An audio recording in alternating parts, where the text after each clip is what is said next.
What's up, Elliot P viewers? Um, I'm back in Fort Wayne. I got the hiccups, and I got a few in me, if you know what I mean. So this video is not gonna be the best. I'm so sorry, but I wanted to make it. Um, yeah. I want to talk about doing it for the haters because it's something that I do a lot. There are many days when I wake up and I'm like, why am I doing this? It'd be so much like, not that college is that hard for me, right? Not right now, but there's a lot of days where I wake up and I'm like, man, it would have been really like a lot easier if these hiccups are bad, bro. If I just like stayed in Fort Wayne, entered the workforce, got a little job, got a little place, like cost of living super low, I could probably figure it out. And that would have been easier, I think, for me than going to college. But obviously there's reasons I'm going to school and there's reasons I want to do it. But a lot of times when I wake up in the morning and I'm like, fuck this shit, those reasons aren't running through my head. And oh my God, these hiccups are killing me. The only reason, what was I saying? A lot of times when I wake up, I'm like, man, this sucks. It'd be easier to if I wasn't doing this. And I can't rationalize doing it for myself, but I can always rationalize doing it for the haters because I'm a petty bitch. So I'm gonna tell a story about my last day of high school, that basically gave me fuel for my entire college experience because it was so fucking awesome. So basically in my these hiccups are awful. In my high school,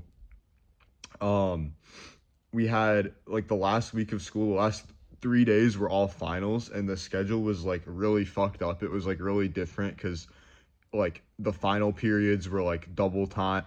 They were like an hour and a half instead of 45 minutes, and you didn't have all your classes every day. And like the final schedule, basically, it was like a fucked up schedule that we did for finals.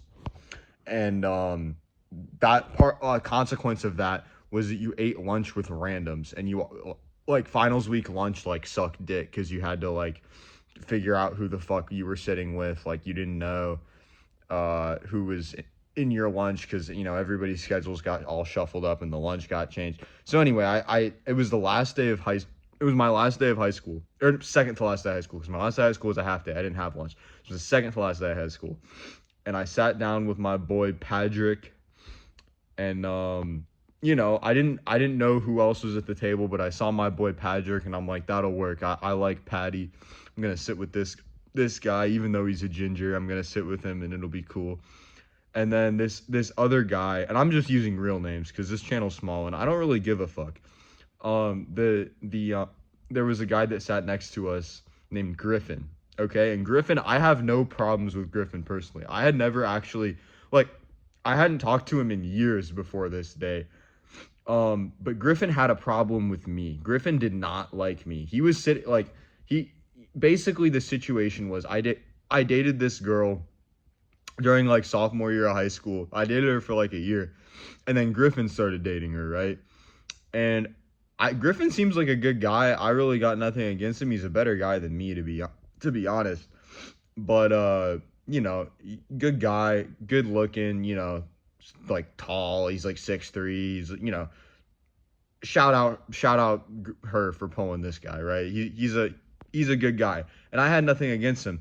But he sat down at this table, which I guess he was already sitting at. His shit was there, but I didn't realize it was him. And I guess Patty didn't really realize the background that we had because, he's dating my ex, kind of weird situation going on. So I sat down. And I'm like, yo, what's up, Griffin? I knew this guy, and he was like super rude to me. He like fucking hated me, bro. I was like, damn. He like would not talk to me. I knew he was a senior, so I was like trying to talk to him, like, yo, where are you going to school? Like, what are you studying? He's like, yeah, I'm going to Loyola University. I'm studying this, that, and the other. I forget what he's studying, like political science or some shit.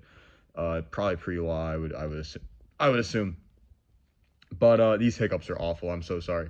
And I'm rambling. But yeah. So I sat down, and I could tell he was just like being a bitch to me. Like he was giving me really short answers. He was not engaging, and I'm like, damn, does this guy really hate me for no reason. Like, I get that I used to date your girl, but like, damn, that's tough. Like, why you hate me? And then, Griffin gets up at some point to go get more food, or maybe he just moves spots. I kind of forget what happened, but Griffin gets up and I'm like, yo, Patty, my boy, why does he hate me? And he's like, well, you dated the same girl, right? And I was like, yeah, but like, why does he hate me? And he's like, oh, well, he knows you're going to NYU. That was like his dream school and he didn't get in. And I was like, oh, that's tough. Because imagine being him, right? Right? Your girl's ex dude, is doing everything that you wanted to do, but you weren't good enough in the eyes of that school to do it. Which it doesn't really matter where you go to college. I try to not be like elitist about it. Like, there's plenty of people that don't even go to college that are gonna end up making way more fucking money than I ever will. Like, my dad didn't go to college. He's doing great. Or he didn't graduate, but he's doing great. So like, I don't really think it matters. I'm not like, I try not to be elitist about it. I'm going to NYU. It's my dream school. I'm very grateful for it. But it was Griffin's dream school too, and he didn't get it, which I understand being salty. But he was a bitch. He was a bitch about it, bro. He was a bitch about it. And I was talking to Patty, and I was like, damn, that's really like the whole grudge he holds. Like, that's actually kind of tough. So, every day I wake up in my dorm at NYU, and I'm like, sometimes I'm like, damn, it'd be easier if I wasn't doing this. And then I remember that, and I'm like, damn, I gotta do it for Griffin, bro. I gotta do it for the haters. I gotta do it for the haters. This dude would kill to be in the spot that I'm in, and he hates me, and that's fucking sick. So, yeah, every day I wake up and I do it for the haters. Another example of doing it for the haters, I don't even really like, I'm going to tie it into cubing on the non-cubing account. I'm so sorry. I don't really like Pyraminx that much, straight up. It's like a shit event. But, and back in like February, I was thinking I was probably going to quit Pyraminx as my main event and focus on blind solving. Oh my, these hiccups are terrible. I'm so sorry.